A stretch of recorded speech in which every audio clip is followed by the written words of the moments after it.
हर रोज एक नई कहानी देखने के लिए चैनल को सब्सक्राइब करें और बेल आइकन दबाना ना भूलें।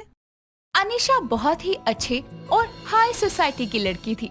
जिस तरह से उसकी सोसाइटी थी उसी तरह से वो ओपन माइंडेड भी थी और उसका रहन सहन भी वैसा ही था। अनीशा को हमेशा से कपड़ों में शॉर्ट्स पहनना बहुत पसंद था। साथ ही वो उन्हीं में कंफर्टेबल भी महसूस करती थी। कुछ समय बीतता है। एक दिन अनीशा के ऑफिस में एक मयंक नाम का लड़का आता है, जिसे देखकर वो अपनी दोस्त तारा से कहती है, यार तारा, ये लड़का कौन है हमारे ऑफिस में? मुझे लगता है ये लड़का नया आया है ऑफिस में। जो भी है यार, बड़ा टोटा है। चल इससे बात करते हैं। यार टोटा तो बहुत है, लेकिन शक्ल देख के लग रहा है कि खड़ूस भी बहुत है। शायद किसी से बात ना करे। चल इससे बात करते हैं। ओके। इतना कहकर अनीशा और तारा मयंक से बात करने के लिए उसके करीब जाते हैं और उससे नॉर्मली बात करके कुछ समय बाद सभी अपने अपने कामों में लग जाते हैं। अनीशा को मयंक पहली ही बार में बहुत अच्छा लगता है और वो रोज कोई ना कोई बहाना करके मयंक से बात किया करती। ऐसे ही समय बीतता है और समय के साथ वो दोनों काफी अच्छे दोस्त बन जाते हैं। एक दिन मयंक अनीशा से कहता है, अनीशा, मैं जब से इस ऑफिस में आया हूँ तब से मैंने तुम्हें हमेशा शॉर्ट्स में ही देखा है। तुम शॉर्ट्स के अलावा कुछ और नहीं पहनती हो क्या?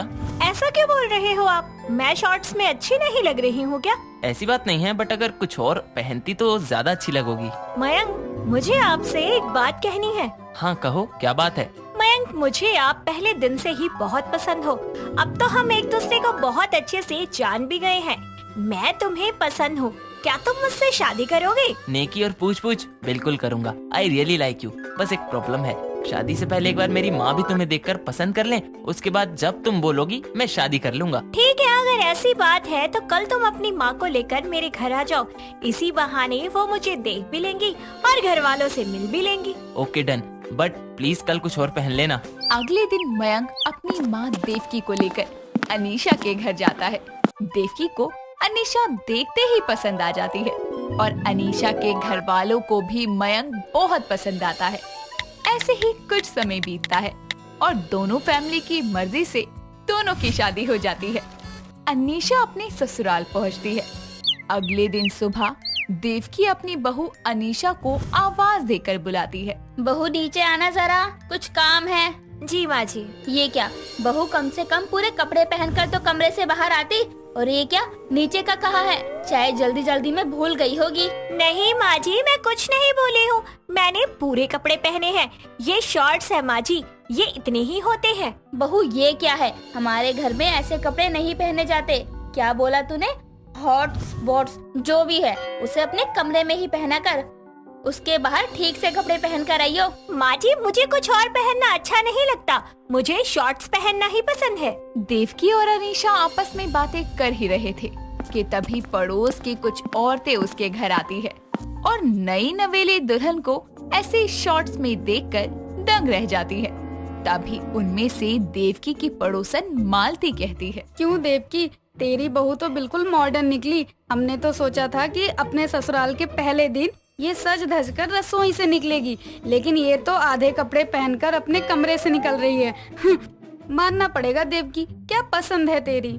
ऐसी बात नहीं है मालती, वो अभी बहू नहाई धोई नहीं है, इसलिए ऐसे कपड़े पहने हैं, अभी बदल लेगी। माँ जी, आप झूठ क्यों बोल रही हैं? आंटी जी, मैं बिल्कुल रेडी हूँ और मैंने ये कपड़े अपनी मर्जी से पहने हैं, क्योंकि मुझे ऐसे ही कपड़े पसंद है तो मैं ऐसे ही कपड़े पहनूंगी। जरा बच के रही हो। और ये क्या कपड़े हैं जिसमें आधा तन ढका हुआ है और आधा खुला? हमारे पड़ोस में किसी की भी बहुएं ऐसे कपड़े नहीं पहनती। बताओ लोग क्या कहेंगे? आंटी जी, अपनी पसंद को लोगों के हिसाब से चलाना मेरी आदत नहीं है।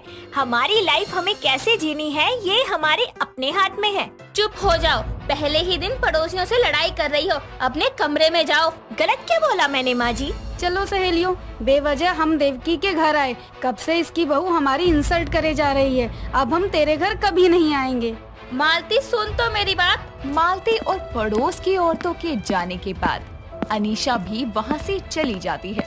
ये सब देखने के बाद देवकी अपना सर पकड़कर हॉल में बैठ जाती है।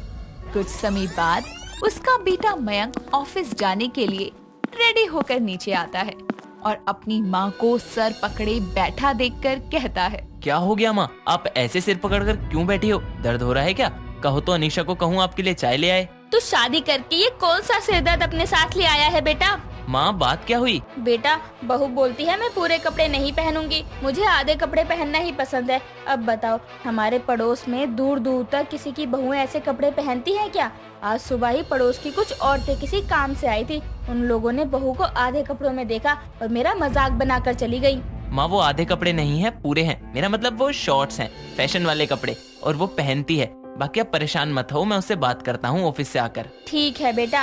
इतना कहकर मयंक ऑफिस के लिए निकल जाता है और देवकी भी अपने कमरे में आराम करने चली जाती है। कुछ समय बाद अनीशा शॉर्ट ड्रेस में ही शॉपिंग के लिए निकल जाती है। थोड़ी देर बाद शाम होती है और देवकी अपने कमरे से निकलकर हॉल में आकर बैठ जाती है। तभी उसकी नजर बाहर दरवाजे पर जाती है जहाँ बहुत भीड़ लगी थी, और वो जैसे ही बाहर निकलकर देखती है तो उसकी बहू अनीशा शॉर्ट्स पहने घर की तरफ आ रही होती है और उसके साथ पड़ोस के सभी लोग उसे देखकर हंसते हुए उसके पीछे आ रहे होते हैं, जिसे देखकर देवकी गुस्से में अनीशा का हाथ पकड़कर उसे अंदर लाती है और जैसे ही दरवाजा बंद करने जाती है तभी उसका बेटा मयंक ऑफिस से घर आता है और अपने घर के आगे इतनी भीड़ को देखकर कहता है, माँ ये हमारे घर के सामने इतनी भीड़ क्यों लगी है? बेटा ये सब तेरी बीवी के ही कर्म है। वो ये आधे कपड़े पहनकर पूरे मोहल्ले में घूमेगी तो भीड़ क्या पड़ोसी के घर में लगेगी? अनीशा ये सब क्या है? मैंने क्या किया? मैं तो बस शॉपिंग करने गई थी, वहीं पर लोग मुझे घूरने लगे, मेरा पीछा करते करते यहाँ तक आ गए। अरे बहू तो जब ऐसे कपड़े पहनकर बाहर निकलोगी तो लोग तो पीछे पड़ेंगे ना। माँ जी तो क्या मैं अब लोगों के डर से अपने मनपसंद कपड़े पहनना छोड़ दूं? शादी के बाद मुझे अपनी पसंद छोड़नी पड़ेगी। मयंक आप भी ऐसा सोचते हैं? आपको तो पहले मेरे कपड़ों से कोई प्रॉब्लम नहीं थी, तो फिर आज क्यों? अनीशा मुझे तुम्हारे शॉर्ट्स पहनने से कोई प्रॉब्लम नहीं है, ना पहले थी ना आज है, और ये तुम्हारा घर है और ये तुम्हारी लाइफ है, तुम जैसे चाहे जी सकती हो। मैं बस ये कह रहा हूँ कि तुम्हारे और हमारी सोसाइटी में फर्क है। अभी हमारी नई शादी हुई है, लोग तुम्हें देखने आएंगे और अगर ऐसे देखेंगे तो बोलेंगे ही ना। मैं तुम्हें अपनी पसंद बदलने के लिए नहीं कह रहा हूँ, बस सोसाइटी के हिसाब से कुछ न्यू ट्राई करने को बोल रहा हूँ। इसलिए कुछ समय के लिए जब कभी तुम बाहर जाओ तो शॉर्ट्स की जगह कुछ और पहन लो और घर आने के बाद जो दिल करे वो पहनो। कहीं भी चेंज धीरे धीरे ला सकते हैं, एकदम से नहीं। हमें कभी कभी माहौल को देखकर भी एडजस्ट होना चाहिए। मयंक बिल्कुल सही कह रहा है बहू। मयंक की सारी बातें सुनने के बाद अनीशा को उसकी बात ठीक लगती है और वो माहौल और सोसाइटी को देखते हुए उसमें ढलने के लिए अपनी पसंद के शॉर्ट्स के साथ कुछ न्यू ट्राई करने की शुरुआत करती है, जिससे उसकी और उसकी सास दोनों की प्रॉब्लम सॉल्व हो जाती है। दोस्तों अगर आपको ये कहानी पसंद आई तो इसे लाइक करें, शेयर करें और कमेंट करके बताएं कि कहानी में आपको सबसे अच्छा क्या लगा।